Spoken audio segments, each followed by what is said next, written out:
Hey, everybody. On today's episode, I've got Scott Brady coming on talking about the state of the property management market. Welcome to the Property Management Mastermind Show with your host, Brad Larson. Brad owns one of the fastest growing property management companies in San Antonio, Texas. This podcast is for property managers by property managers. You'll hear from industry-leading professionals on best practices, new ideas, success stories, and lessons learned. This is your opportunity to learn about the latest industry buzz surrounding property management, as well as tips and strategies to improve your business.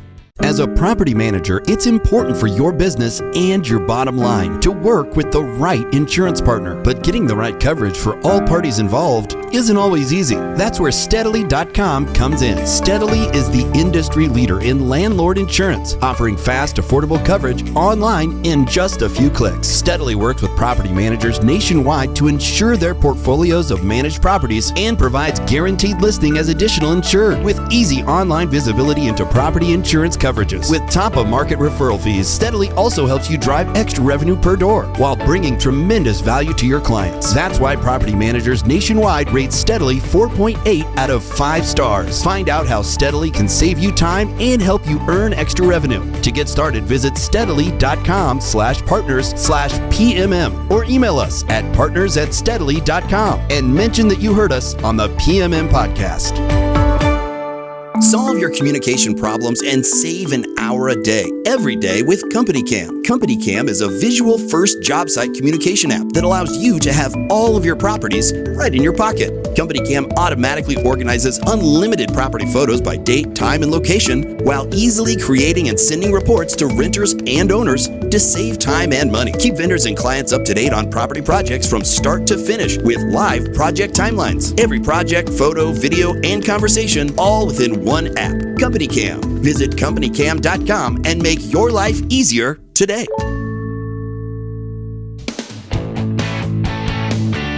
Welcome, everybody, to another edition of the Property Management Mastermind Show. I'm your host, Brad Larson. Now, today's guest, I'm going to be bringing on Scott Brady, and he is a big-time property management company owner out of Southern California. And this is going to be a long intro because I want to talk about what we're going to discuss at detail here. Now, Scott's been putting together a presentation, and it's roughly the 7 reasons why it's such a great time to be in the property management world. And we're going to detail this out in length because we talk about some of the things that have gone on in the past. We talk about the market. We talk about agency. We talk a lot about property management, getting lean. It really is a fantastic episode on what to do and be excited about being in the property management world right now. And so it's a really good point to talk through. And without further ado, I'm going to bring on Scott. Let's go ahead. Scott, welcome to Property Manager Mastermind Podcast. How are you doing today? I'm doing well, and it's glad to be here with you, Brad. This is my new intro where I'm going to do a long monologue, which you just listened to, and then we're going to jump right into the conversation. I've got Scott Brady here, and I want you to give us a few minutes to introduce yourself. Sure. My name is Scott Brady. I own a property management company, real estate company, and association management company in Southern California. Been doing this for about 10 years. Joined the NARPM group about 8 years ago. And I manage about 1,200 residential doors. We manage about 85 associations, and we have about 55 agents here. Pretty good experience in all realms of the property management world, which is why this is such a fun discussion. In the monologue, I'm going to talk about the 7 reasons why the next 5 years could be the best 5 years, which is the title of one of the presentations you're putting together. And I thought it was so poignant and spot on that we just needed to jump on a podcast and talk through it because there's a lot of good points. With the bottom line up front, it's a very good time to be an established property management company for the foreseeable future. We've been saying for years and years that it's recession proof. Well, now is the time to prove it. And here we go. Let's start with number 1. What's the first bullet point at the top of your head that you think you want to discuss on this? Well, I think the obvious one we're all very familiar with right now is the current real estate recession. In my marketplace, sales are down 45%. Think of that, 45%, the lowest level of sales in, I think, since 2008, even worse. They're going back to 1997 now. So what we've got is far fewer sales, and we've only been in this market for a few months. So I'm anticipating this year, when an agent goes out to take a listing, go to a listing appointment and tells the seller, well, I know you think it was worth $1 million. It's really worth $800,000. That seller's going to do what they have done in previous recessions. You and I both know is I'll just keep it as a rental. I'm sitting on 3% interest rate. Rents here are going through the roof. It's a great asset to keep, and I'll just hire a property management company to take care of this property till prices come back up again, and at some point in my future I might sell. So we are counter-cyclical to recessions, where the real estate industry suffers mightily during these recessions, and they are going to suffer. It's really, we should be adding doors. We went the last 5 years losing doors because every investor wanted to sell and reap a big profit. We're not going to lose any doors to sales in the next 12 months or 24 months or longer than that. Yeah, one of the slides you had a really good outlay of 47 recessions since 1790, and it looks like just an up and down going through the hills and dales of the timeline through there. It's some really good stuff because you make bullet points where interest rates climbed to 18% in the early 80s, and you have energy crisis in here. You got the oil price shock stuff going on. You got the Great Recession, mortgage crisis, bank crisis. I mean, all those things have contributed to this up and down roller coaster. But I think we're going into a recession, as we can clearly see, and agents are going to have some issues, right? They're going to have some issues in selling some homes. A recent tidbit, little story is I saw a very similar priced built home as to what I live in, and the agent walked in and basically bought their listing. And so if you don't know what that means in the real estate world, they tell them whatever they want to hear. And so the listing went up for 1.2, and 30 days later they reduced to 975, and they sold with one bidder at 950 and one bidding process. So the agent was only off $250,000 in 60 days on the market. And so that's the true definition of buying your listings. That's only going to go so far, because agents are going to have that persona of just telling people to sell for whatever they want to hear. And that's going to quickly be ostracized in this world, because when you have a listing that goes for 4, 5, 6, 7 months, a vacancy, now you have consumers that are seriously ticked off that their agent lied to them, right? Or their agent did a sales tactic where they just bought their listing and then hit them with price decreases from day one, day two. Oh, it's overpriced. You got to decrease. You got to decrease. So yeah, they only missed the mark by 25%. No big deal. But hey, they got the business, right? And that's a bad realm to be in for agents. And that's just one of the things we want to talk about, because in the agency side, you had talked about some of the major things going on with agency. And this is one of the things we, touch on, but it has to do with the real estate recession, because the recession is part of agency. And I want you to talk a little bit about the pending lawsuits that are potentially going on, which could potentially factor into the real estate market as a whole. Yeah, there are three big trends going on the real estate side of things. The first is, of course, the real estate recession. And this recession is going to be unique because we never had 3% interest rates before a recession. All the other recessions rates were at 6 or 7%. This one's going to make it, I think, a little more severe because of that. Also, the longer recovery, the longer recession. Our last recession was 2010. We had 12 years. Usually recessions happen every 7 or 8. So I think this one's going to be particularly tough. But the second big trend, of course, is the removal of buyer commission. So there's a couple lawsuits that are class action lawsuits. One's been pushed to October. There's also the FTC, and already states are buckling. So the state of Washington has removed buyer's compensation from the multiple listing service. And we already know what's going on up there, and I'll share that with you. But bottom line is these lawsuits contend, and it's hard to argue, if you will, that if you're offering a lower commission, people steer you away from that listing. If somebody's offering $500 and one's offering 3% on a $1 million sale, gee, let's go look at the one that's 3%. The other issue is that really buyers don't have the right to negotiate commission. So when you go to a listing appointment, seller talks about commission. I'm charging this much because I do this and I'm wonderful. And somebody must be charging a lot less because they're a discount brokerage, whatever. You don't have that option right now on the buyer side. So already in California, they're changing the forms. They're changing the purchase agreement like they did in Washington. So, you're going to have to get a buyer representation agreement signed up front saying, hey, even if the seller's not paying commission, you're paying me, buyer. And then once you make an offer, you can negotiate the commission back and forth and see what happens. The bottom line is what they've seen in Washington state is that they saw a bunch of new business models pop up that charged buyers less. What a surprise. So, for example, we're already talking about a flat fee buyer, brokerage here. We only charge $5,000 to help a buyer find a property.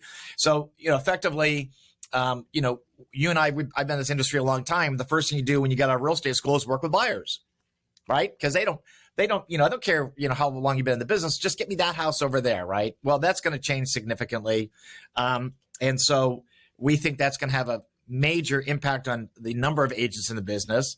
The third trend, we can talk about it, is particularly in California, you've had a huge trend going away from brokerage brand to team or agent brand. There's a company here called Side Inc. If you're a top producer, they'll help you set up your own brokerage. And so the brokerages, which traditionally lived on escrow income from their top agents, and then the commission from the buyer's agents, they're going to see their profits absolutely devastated between these the teams getting bigger, individual brands getting bigger, brokers becoming less important, the removal of compensation from the buyer side, plus a real estate recession, which already would have knocked 10 to 20% of the agents out of the system. So we could see 40 to 50% of the agents leave the industry the next 3 years. Huge. Which does kind of makes it a little bit healthier, let's say. Yep. But it also, it's a little scary because they're all going to go potentially into property management with the low barrier of entry that is known for this industry. So that could make it healthier. That could dilute the waters. That could cause more further legislation to further regulate the property management industry. We don't really know where this is going to go, but it is a trend. And I got to believe it. It's kind of a fair deal that the buyer's agency is going to be, I guess, put in check a little bit because, on that, you give a good example on an $800,000 purchase price, the buyer's agent's making 20 or 25 grand. And you look at that and you're like, what did they do? They sent me some listings online. They wrote up an offer. And because it was not that hard. Now, all the agents out there are screaming at me, oh, we work so hard for our money. Okay. Yep. Well, then, it's going to see a trend to where it's going to regulate a bit more. And we'll have to just kind of see how that turns out. It's an interesting talking point because what happens is very scary. You and I have talked about this a couple times before. All of them are going to go towards property management, with you being positioned very well to take that on, because in your particular business model, you employ agents that may not be making 100 sales a year. They're making 10 sales a year, and they want to augment their production. They all want to augment their income with doing property management at the portfolio level. And that's a really neat concept. So spend a few minutes talking about that, because I think that's unique to you and some of the things you put together. Well, I think everybody out there listening who's got a management company should think about, how can I take advantage of these realtors falling out of the real estate tree? So in my business model, you're right. We hire real estate agents to be both property managers and association managers. They're independent contractors. They work, they're working remotely. And then we provide the doors for them to manage and the communities for them to manage. But for example, in Southern California, we can own an escrow company. It's different all over the country. Some are titles, some are attorneys, whatever it might be. Here, a broker can own an escrow company and then profit from the escrows that their agents generate. So what I've decided to do is we started another escrow company, and it's owned by other top agents. So that trend, once again, since people are setting up their own brokerages and their own teams, and they're no longer really listening to what their brokerage has to tell them, they're happy to own a piece of an escrow company. They make a profit from their escrows, and I make a profit from developing it, right? You might want to joint venture out there with a real estate company that's all of a sudden their profits are dwindling. They're looking for a way to make money, and you come and you say, well, I'll JV with you, and let's, you give me access to your agents and your doors, and we'll create some kind of a compensation plan. Or like what many of us have done is work with the real estate community and say, hey, I want to get your investment properties and I'll give it back to you when it goes to sell. But I want everybody to start thinking about, as the real estate industry it implodes, is the nice way of be saying it, as it implodes financially and just with the numbers, how can we that have subscription income, that have stable income, that are countercyclical, that have longevity, how can we take advantage of that? How can you take advantage of there's, I think, over 2 million realtors in the United States. And if all of a sudden 600,000 had to leave the real estate industry, but what are they qualified to do? When you've been a real estate agent for 3 years, what are you qualified to do? Well, maybe you're qualified to be a community manager or a property manager. I don't know, but as they're leaving this industry, before they leave, they try to reach out. I just hired 10 agents in the last 3 weeks for our business model. And they were happy to let go where they're working for the chance to stay in this industry, retain the lifestyle, the independent contractor, to work from home and still sell homes but have some stable income. So I just think that as we as an industry have to look at that as an opportunity, as these agents, are forced to leave the industry. It's an opportunity for both sides. So don't feel like we're hawking it. We are offering you a very good solution to maintain the lifestyle and actually raise the level of your income that you can produce for yourselves. Now, I want you to spend a few minutes and talk about some of the correlations between the debt and the interest rates and kind of your synopsis of the analysis you did, because that was pretty spot on. And I think it's worth being mentioned because we're talking about the state of the market, and this is a big part of it. Yeah, this whole thing, this recession where we are right now and where we're going to be for the next few years was caused by the Feds. And the Feds decided starting in 2008, and then, of course, when COVID hit, to have a zero interest rate policy. And they drove rates below zero or at zero, and everybody was chasing yields. And a lot of people put it in corporate, in stock market, in real estate, of course, in corporate debt. That was just not tenable. The federal government bought over $3 trillion of mortgage-backed securities over the last, 6 years. And bottom line is the entire mortgage-backed security market in 1 year is only $2 trillion. So, I get it. I think they're afraid that zombies be walking the streets during COVID and let's just throw it, the kitchen sink at it. But this is the price you pay for a zero interest rate policy, for asset inflation, for rates at 2 to 3% for over, a year.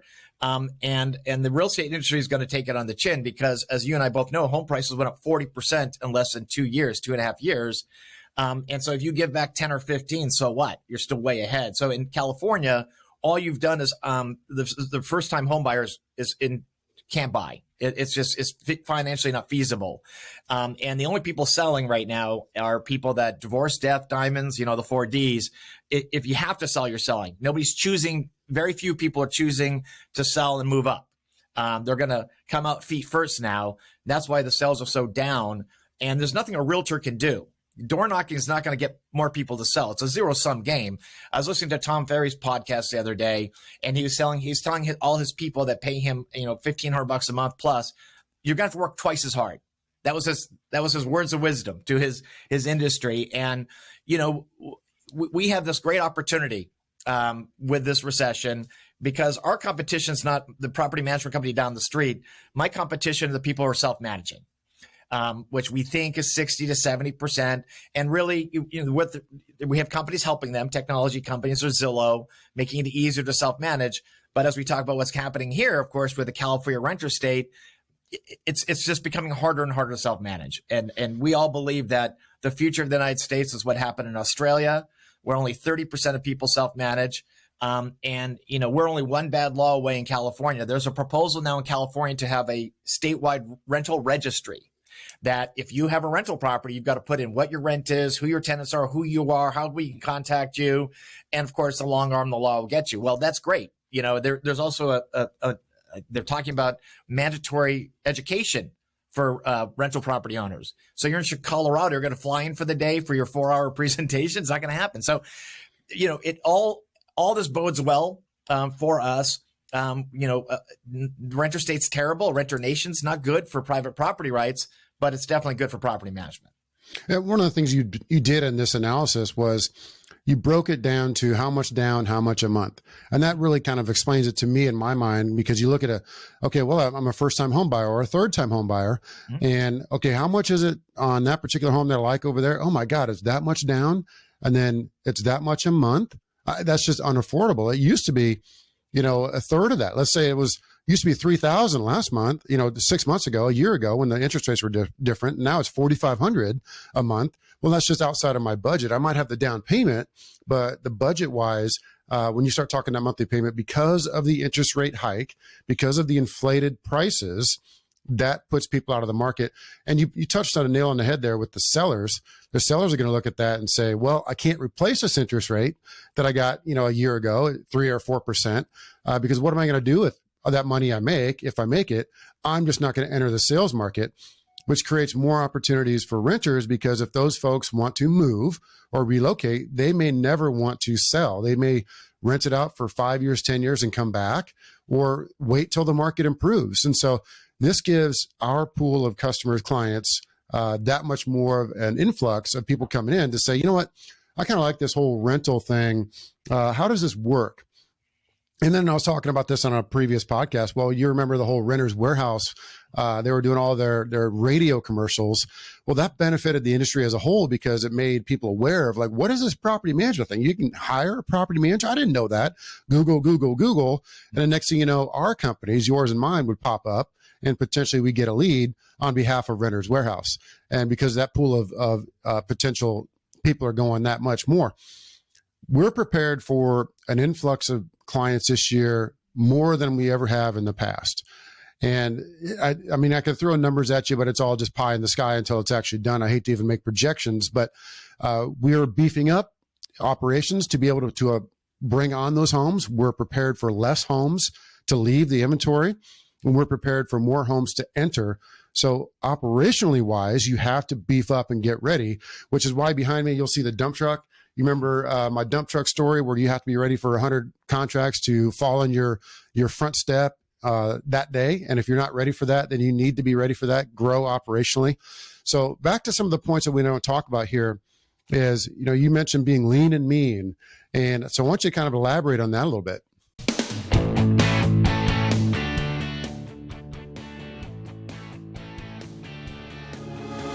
Pest Share, a pest control amenity for your resident benefits program. Starting at just $5 per door, you can give your residents the pest control coverage they need. Pest Share will even pay for the expensive infestations like bedbugs and cockroaches. And the debate over who pays for pest control, while Pest Share turns an expense into added revenue. For more information, check out their website at pestshare.com/property managers.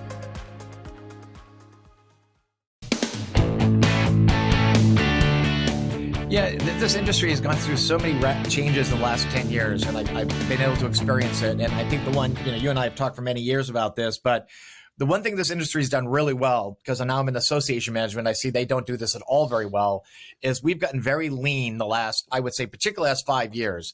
And specifically what we've done as an industry have really embraced remote team members. We've embraced technology. We've embraced outsourcing. We've embraced anything that makes us, reducing our costs. When there was that famous study that they did about 7 years ago, the average profit margin of an operator in our industry was down to like 5%. It was. And I think that was a wake up call for our industry that we got to do better, and we did better by both growing revenue, which we'll talk about, but by reducing costs. So I don't know about you, but not only do I have remote team members that take all our phone calls, and I hear that we take something like 500 calls a day, 600 calls a day, but they do my accounts payable, accounts receivables. They're doing financials for us. Of course, they take all the owner calls on the HOA side. They take the tenant calls on the residential side. In California, an exempt employee, so that's somebody that can work overtime, evenings, which is most of our community managers. The minimum pay now, if you add in all the benefits, is $75,000. That works out to almost $40 an hour. And I can hire an RTM for about $7 an hour. And they do an amazing job. So it's making us as an industry, and really in the service level goes up too, right? So not only are we saving money, providing higher level of service, and we're ahead of the curve, because residential real estate doesn't do anything with RTMs and very little with technology. And of course, now association management's starting to get into it. So, I think you and another people have been very open about getting lean. And now that we're lean, we're more profitable. For sure. And of course, we adopt the NARPM accounting standards, and we really watch all the nickels in and out. And the remote team member is no secret any longer. I mean, we're not telling people that something they haven't heard of. I am shocked when people all of a sudden decide they want to hire a remote team member. And it's like, where have you been for the last 4, 5, 6 years? Yeah. I mean, this is a pretty good idea, and it's substantial in our business. And that really made helped us turn the corner in a really good method of becoming very profitable versus just kind of average profitable. And the other side of that I want to talk about too is the technology side and the showing side. That's been significant. If you're able to leverage technology to do unaccompanied vacant home showings, you don't have to pay as high commissions. You don't have to hire a leasing agent to open doors. I mean, that's a big chunk. Then, of course, you want to revenue generate. You want to generate all the revenue you can by, fee revenue maxing, whatever you want to call it. I mean, implementing different programs that, of course, are going to generate more top line revenue. But the remote team members being lean, that is a big expense because, the old saying, for every dollar you save, every dollar you earn. Well, that's part of it. And how to exactly get to that point, got to pay attention. Number one, monthly reviews, quarterly reviews. Why did we spend this much on this? Don't we have that redundant software somewhere else? And start taking a look at your P&L on a monthly and weekly and quarterly basis. And don't be afraid to implement new things, because it could be a staircase. It could level you off at first, but then once it's fully implemented, it could be a straight uptick and like a hockey stick as far as revenue generation from that. So any other points on the getting lean scenario? Well, I'll tell you how important RTMs are to us, that we're going to hopefully add this year about 50 associations, probably about 3,000 owners, without adding one staff member here. It will be all additional RTMs. That's what's in also, for example, in my market, the big association management companies will not manage communities of 50 owners or less. They can't make a profit paying these people $75,000 where I can. And I think on the residential side, I think what we've learned is, because we've gotten leaner, I don't see people taking the property management fees up, their base management fee. Now we're taking fees up in other areas, which we'll talk about, but we're not, we haven't gone from 7% to 12%. That's not how we increased our margins. We got leaner, and then we introduced programs and fees, programs to better protect our owner's asset, and fees for doing additional work that's outside of the core contract. And between those two, getting leaner and then adding fee maximization, I would just say we should have been doing this from day one. We just, for some reason, weren't doing it. And as an industry, we've embraced it. And now our margins, I think you know better than I think, an average margin is, okay, is 10 to 15%. The middle people are doing 15 to 20, 25%. We've got some people at 30% margin. We've gone from the penny business to the nickel business, and soon we might be in the dime business. And that's great. And we've got a conferences, we talk about this. Before I got leaner, before I did fee maximization, I didn't have health insurance for my employees. I didn't have a retirement plan for my employees. I would probably say I was underinsured as a company. And now I'm well insured. I have retirement for my employees. We've not lost a staff member in 2 years. And they're excited to be in an industry, which is a company that's growing in an industry that's secure. And that's what I think really helps us keep our employees is those two things we've done: get leaner and fee maximize. It's funny that one of our last EOS quarterly meetings, I stood up and was like arms wide open and yelled in our meeting with like 5-6 people in it, "The recession is here." And I'm so excited because, I've been telling everybody for 10 years that, hey, once the next recession rolls around, be ready. You could add 500, 1,000 doors in a minute, because if people can't sell, it's pretty freaking common sense. They're going to rent. And with the population influx that we've seen in our market, in the state of Texas for sure, they're all leaving from your state, no wonder. But there's crazy population growth, and it's not going to slow down. And so everyone's got to have a place to live. Yeah, there's an old saying that when it's cheaper to buy than it is to rent, you buy. But when it's cheaper to rent than it is to buy, you rent. Well, it ain't cheaper to buy than it is to rent in Southern California. So we're creating a whole new generation of renters. I think there's a whole population group who are not going to be buying in the next 5 to 10 years. I think it's going to become inherited. You inherit a property, you don't buy a property, kind of how it is in Europe. This is our time to shine for all these 7 reasons. So things that we've done in the past that prepared us for this moment, and things that are ahead of us that are going to allow us to really, as an industry, take advantage of it. And we're having this podcast, this talk, because, we go to conferences. I love going to your conference and speaking at other conferences. And we're trying to tell people this could be a once in a lifetime opportunity. When I first got in the industry, I started my company in 2012. I ran to a guy. I was managing like 30 doors, and he managed 600 doors. And I said, "Can you tell me how'd you get to your 600 doors?" He goes, "It's really easy. You can write this down. I put open for business over my door in 2008, and I got 600 doors in less than 3 years." And I think it won't be that as good as it was in 08 with that recession, but it's going to be very good. It's going to be a time for us to grow our businesses and grow our business profitably. I think the last summer, a lot of people growing their business unprofitably. If you're losing money at 400 doors, you're losing more money at 700 doors. And I think this time, as an industry, we're growing profitably.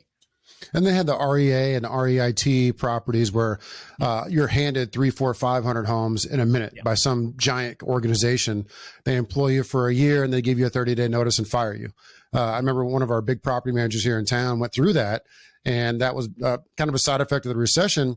I think most of us now are smart enough to know that, hey, we're not going to go help those big REITs any longer, REAs, because they'll employ you and yank it out from underneath you once they steal all your knowledge.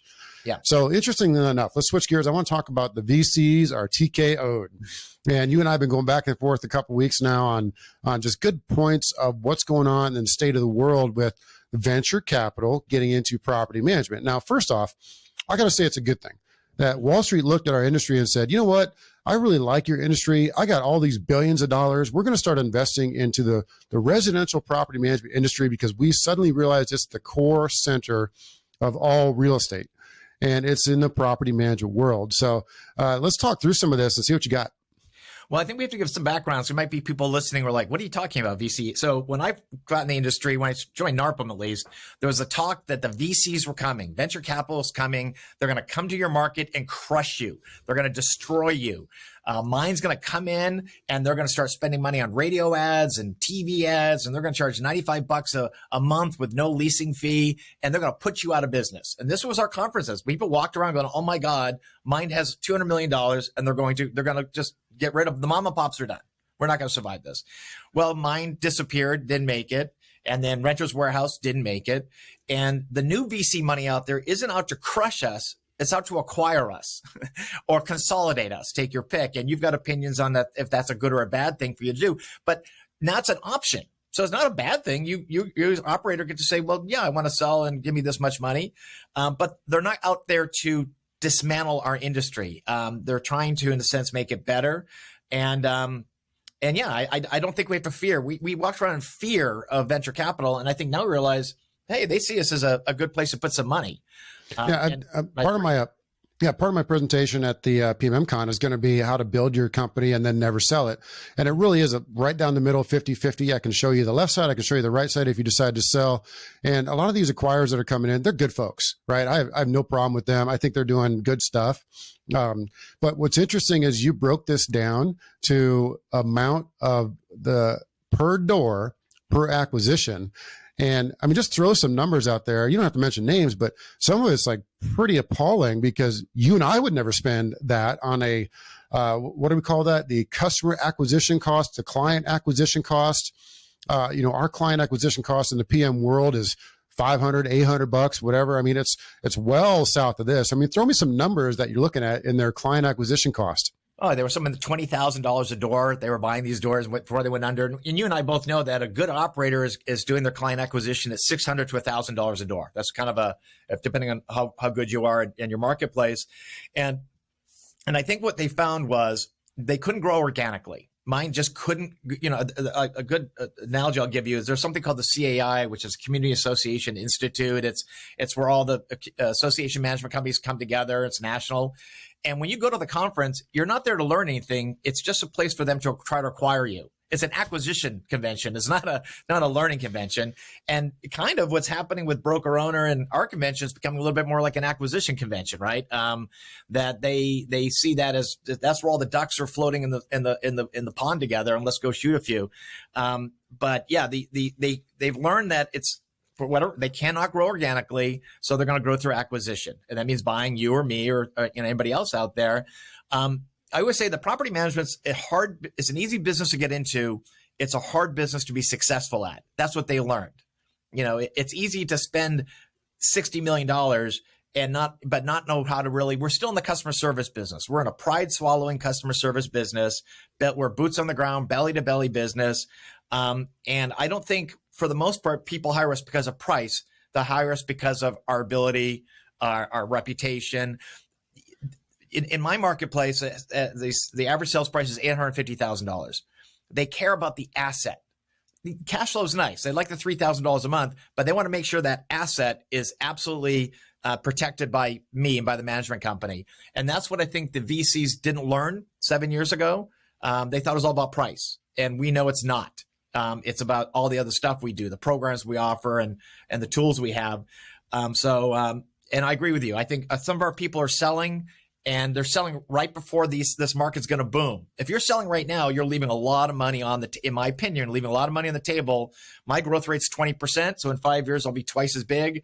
I'd be leaving a lot of money on the table. And then of course, if you sell, there's tax ramifications and a bunch of other stuff you got to sort through. But I think the VC thing now, there's some big ones out there. There's Belong has got $80 million. They're now going from California to the rest of the country, looking to acquire anybody they can. You've got, of course, Pure, which is, they're a consolidator, which they have their pitch. So they're all coming out with different pitches. Just buy, get rid of you, bring you into the fold. Here's our technology, whatever it might be. But that's good. It's saying to the world that our industry is attractive. I agree with that. Now, I'd hate to say that you and I were right, because we don't want to be, spiking the football necessarily. But when we first started to hear about this, you and I had conversations that basically we said they're never going to replace a small mom and pop operator because they're super hyper local market knowledgeable.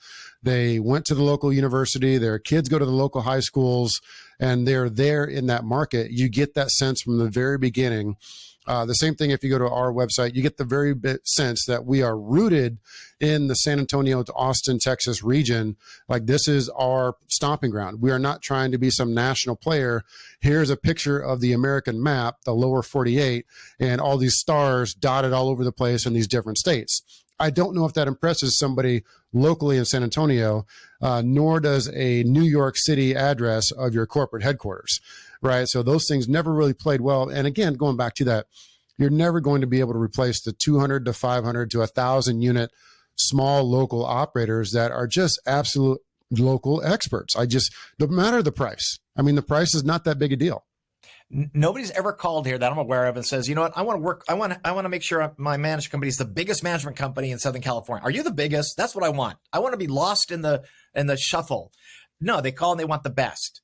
And they determine best by a lot of factors, right? But I think that's where they got lost. I will say association management, they will say, how big are you? Are you big enough? Can you handle us? We're 500 owners. That's a different, I think, paradigm than residential. I feel when Mind was coming out, everybody was trembling in their boots about Mind. Mind would come here and they would implode. Their business model would, within a year, they would lose all their doors, all their contracts, because they try to do too much is sold on technology. We're in the technology business. Yes, we use technology to run a better business, but we're not in a technology business. We're in a business of protecting assets, of holding tenants accountable to contracts, to making sure the owners follow the law and the tenants follow the law. But we're not in the technology business. And that's a poignant part to bring up, because they're doing these valuations based on them being a tech type of a business. And the tech valuations, they can go for 10x, 15x revenue, right? It's stupid high on the amount of revenue. So if you apply that to a management company, you and I would both be like, sure, write me the check. You want to give me 15x for what my company generates in revenue? Bring it. But that's not reality. And so what's going on is these roll-up conglomerations, they're doing good stuff. They're consolidating people that want to exit, and they want to be part of the bigger play. But where I'm going with this is we don't know if the bigger play is going to flush out. We don't know that yet. Has anybody proven that model of rolling up 100 management companies into 100,000 doors and selling for 10x? In conjecture, you could argue that it's been done before and like industries, but I haven't seen it yet in our industry. What are your thoughts? Yeah, I agree with you. I mean, you put anything tech on it and you get evaluations 5 or 10 times higher.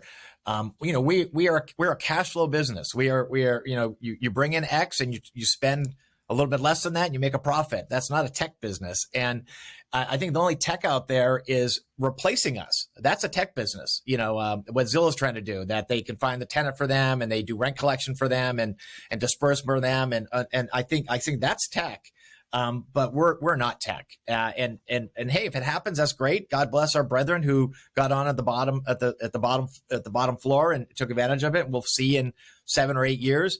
But the thing about this industry, it changes a lot year to year, doesn't it? It doesn't seem to be a static industry. And what is appealing today could be unappealing a few years from now. So I agree with you. I think it's easy to call anything tech and get the valuation, but are we really a tech business? I think the bottom line people should take just from that little snippet of this conversation is that don't fear. Don't fear the big boys. If they come in with this giant presence and they offer a little bit lesser price than what you're charging now, I don't think you should fear that, because You said it in the very beginning. Our real competition is the local SMIPO, the self-managing individual property owner, as you've dubbed it. You're the only one that uses that term, by the way. The SMIPOs are our real competition, because if they're able to rent out a home using Zillow and they sign a contract for a lease agreement on a napkin and the state allows that, that's very dangerous. And that's our real competition. And so we're going to see potentially more of that. And I think that's only going to lead down a slippery slope, a cascading staircase. People, consumers running to the state saying, this landlord screwed me over. This tenant did this. I mean, they're going to say that the consumer needs to be protected. Here are more laws. Here's more regulations.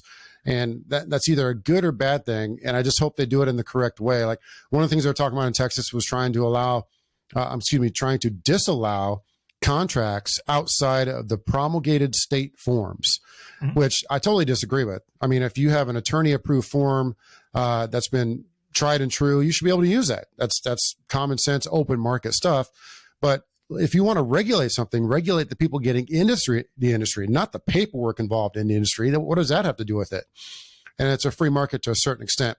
So let's touch base a little bit on some of the other things going on. That dovetails into the last one. So, we're in a real estate recession, 1, renter state coming, 2, we've used technology to be leaner.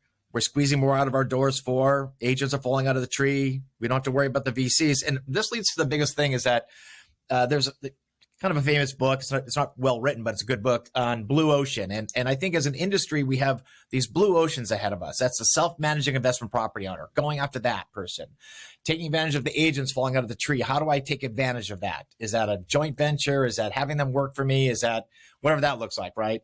And then for me, it's association management, which is just a complete mess in Southern California. Been able to grow and add 85 associations in less than 2 years. But as an industry, we also have maintenance you can do. You can go out there and start a maintenance division. You can do fix and flips. You can do syndications. That we have all these streams that we swim in. And for me, I do escrow. I own a hazard disclosure company. I mean too many people in our industry get really kind of myopic, and they get in their silo and they manage their 100 doors in, wherever it might be, not realizing there's so many other streams out there that be willing to pivot. Short-term rentals is another one people are playing in. The real estate industry has really not changed at all in 40 years. It's still the broker with a bunch of agents trying to add as many agents as they can, the best splits they can. That's pretty much been it, right? But we sit at the nexus, if you will, of all these other revenue streams. And I see more and more in our industry people taking advantage of that. And I certainly have. And it's I got into HOA management. I think Brad knows this. When COVID hit, we were all scared poopless that all of our tenants would stop paying, and the state would come in and take care of the tenants. And we're like, well, wait a minute. If I'm getting 7% of nothing, that equals nothing. So I was panicking. But remember the PPP loan, and I run around trying to get our money. And I started HOA management because we're on accrual accounting. I get paid regardless if they pay or not, right? So I thought, okay, that's countercyclical to residential was association management. And then property management's countercyclical to real estate.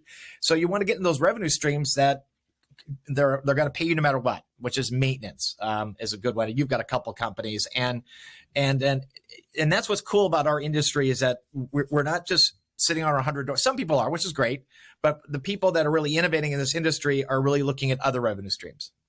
And we always talk about the how. I'm always a big guy about that. It's like, okay, we hear these great ideas, but how do I do that? So first thing is to get your house in order, meaning get your management company running to where it can run itself to a certain extent. So the old cliche, work on your business, not in your business. Okay, if you can work to that point to where you can free up 50% of your time, you can take something like commercial management, commercial sales, construction, syndication, mortgage lending, short-term rentals, pick one of those and work on it on the side and create another silo of business revenue generation. So I always like to bring that up because you got to get your house in order first. And that could be just following simple checklists in the CRMC with NARPM, the Certified Residential Management Company checklist of how you get to that point, following the NARPM accounting standards. Those are two big hows on getting your home in order to grow those other silos that will take advantage of this market. What else you got? Well, I remember when I first got in the industry, when you went to a conference, you asked how many you do real estate. I think it was the minority. It was maybe 20 or 30%. That was no. I don't do real estate. I get, I don't want to compete with the people that give me referrals. And I think if you go to a conference now, I would say it's 80 to 90% have a real estate division, that they're capturing their clients, the doors that want to sell. Hey, I can sell that for you and take care of that, get that revenue stream.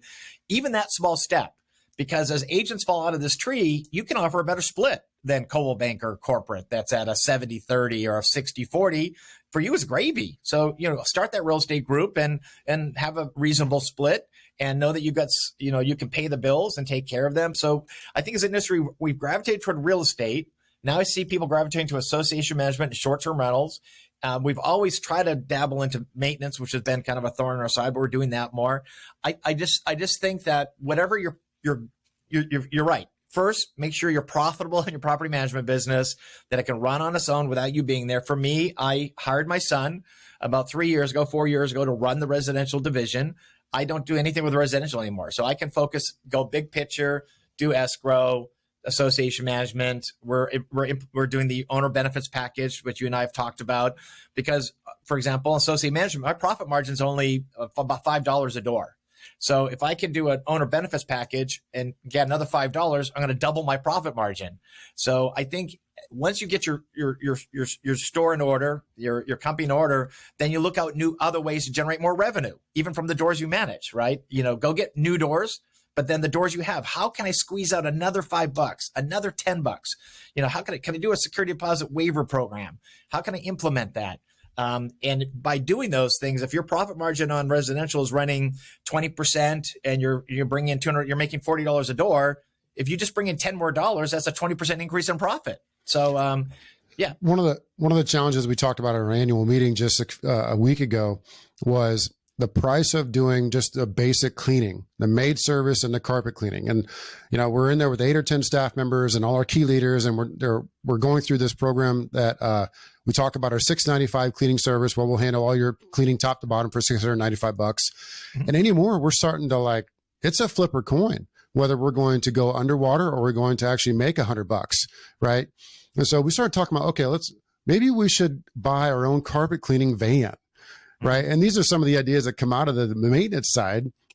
And so we're looking at that. And I know this is a completely offshoot conversation, but, you get to the point where if your business is somewhat stabilized and there's shifting in the market. So I'm talking about the shifting. The shifting is carpet cleaning is so dang expensive right now that we can't offer that service any longer. Right. And we can't rely on the dudes that do carpet cleaning because the labor market's so good. The unemployment market's so low that we're considering insourcing that.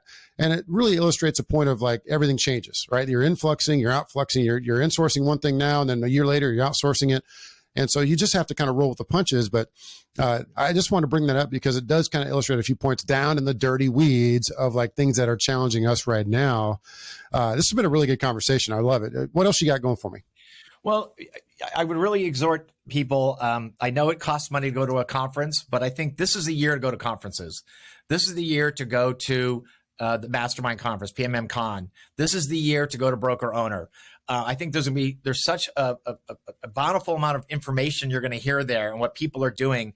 We were an industry 10, 15 years ago in the corner of the real estate office, underfunded, under-resourced, bad reputation. We had we nickel and dime people. We had terrible customer service, terrible technology. Fast forward to 2023, given everything we've talked about, we are sitting in the catbird seat. And what are you doing today to anticipate what's going to happen for the next 3 to 4 years? This recession is not 3 to 4 months.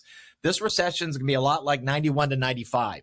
Because, there's a psychological term that people don't like to, they avoid pain rather than gain. And nobody wants to lose a 3% interest rate. They want to hang on to it because they're never going to get that again. And so I think there's psychology involved here too. So what are you doing today? What incremental improvements are you making today to anticipate the renter state thing isn't just this month, it's the next 10 years. The recession is the next 4 years. The technology is just going to continue to come down the pike. RTMs are going to become more important, not less important in the next 5 years. Agents are going to be falling out of that tree for the next 3 years, at least, maybe 4 years. VCs, I think you're going to see more money go to the VCs because they're looking at our profit margins now at 15, 20, 25%. and our opportunities are going to be out there in these other income streams. So this is the year to go to conferences. This is the year to talk to people, to listen to podcasts, to grow, because where everybody else is going to be Sturm und Drang, it's terrible, the world's ending, what are we going to do? It's our time to shine, as we talked before we got on the thing. This is our time. We suffered the last 7 years as our portfolios dissipated because all these investors are selling left and right, and we were just treading water trying to keep our doors. And now we're gonna be able to enjoy enjoy a recession, which is hard to say, but we get to enjoy this recession and grow your businesses, get more profitable, and be, I would say, I'm talking to doing a JV with a big real estate company here, 500 agents. And, this is our time to take advantage of all the good things we've done in the past and what's all the trends are right now in the future. It's our time to be a kind of a shining light in the industry, because the real estate industry has not been that, but we have been, and we will continue to be. But get out of your silo, go to a conference, talk to other people, join your local NARPM chapter, because there's a lot of good things happening out there. Agreed. Now, one of the things I want to bring up, kind of reverting back, is those real estate agents, right? You had a stat in there where they're the highest paid commissions in the entire world. In the world, yeah. Yeah, and that's the U.S. economy right now. And then the average commission was like 4.9% or something crazy. Correct, 4.92, yeah. Yeah, and the UK was like 1.8 or something.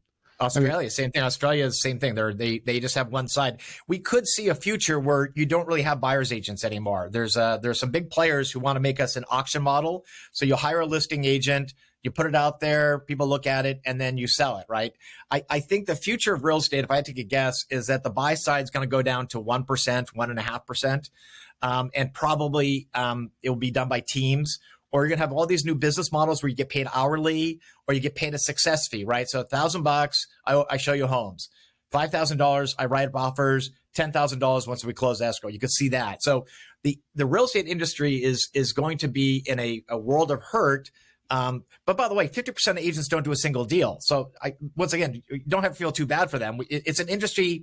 I always tell people right now, we don't have an inventory problem. We got an agent problem. Too many goddamn agents. We don't have enough sales, but we really have too many agents. And so all we do is get rid of those agents.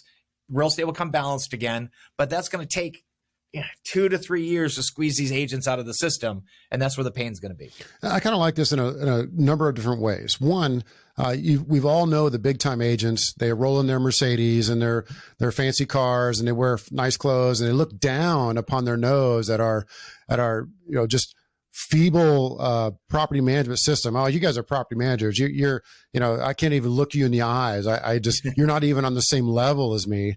And we're going to see a little bit of leveling of that. They're going to be hurting here in the next few years. In addition to, if we can make this a healthier real estate market because of this recession, because of this buyer's agency going away, it elevates the level of stature of the real estate industry. Because right now it feels like a lot of shady ambulance chasing attorneys. I mean, that's the feel of the real estate industry. It's, if you take polls of the most respected industry, real estate is near at the bottom. I mean, attorneys and realtors are like near the absolute bottom. And it's because of buyer's agency. It's made these $20,000, $30,000, $40,000 commissions with one showing, and it just irritates the heck out of people. And it's 6% commissions and sellers paying that much. And it's just, people don't like it. And it's good to see a healthy shift. So I kind of believe in all this. I just worry about the future if they're all going to run into property management. So you're spot on there. It's like, hey, take advantage of it. Build a system to where they can come work for you. You can hand them off 20, 30, 40 homes. They manage those under your system. They make a split of that commission, and everybody wins in that regard.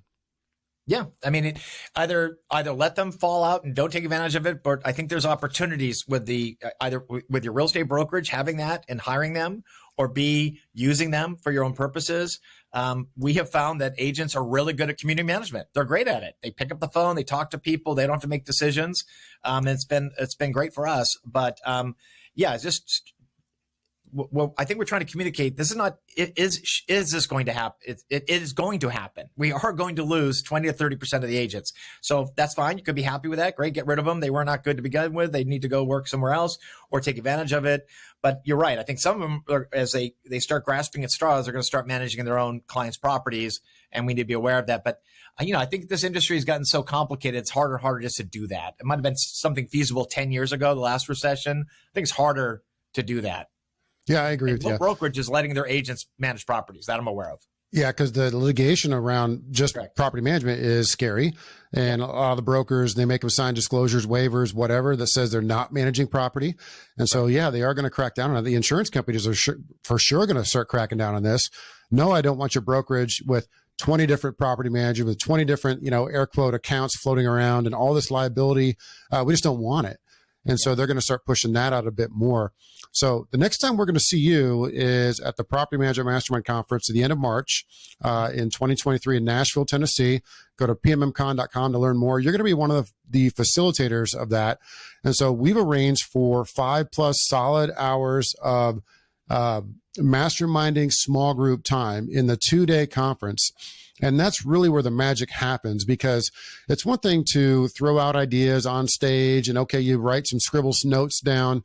It's the other thing to really digest that in a small group and be able to ask questions, and you hear different opinions and hear different techniques. That's where the magic happens. That's what masterminding is about. That's the spirit of the conference. I mean, it's real simple. I mean, we have a really good lineup. We have good speakers. Iron Cowboy is going to be coming in. We have several warm-ups that are going to be really nice. And I think that's going to set the tone for an absolute great learning environment. What's unique about your conference is I find the operators to be at a higher level. So broker owners, nothing wrong with managing 50 doors or 40 doors and wanting, and you find a lot of those people a broker owner. At your conference, even if somebody's managing 50 or 100 doors, they want to be managing 1,000 doors. They want to grow. And you have some great operators there that are really, I'm always shocked by how really good they are, how well they operate, and they know their KPIs, they know their accounting standards, they know how to grow. And so when you go to your conference, you get to sit in a room with 30 of these people, well, obviously with the whole group, but then you're going to break it down to 30 or 50 people in a room sharing what they're doing well, what they're struggling with.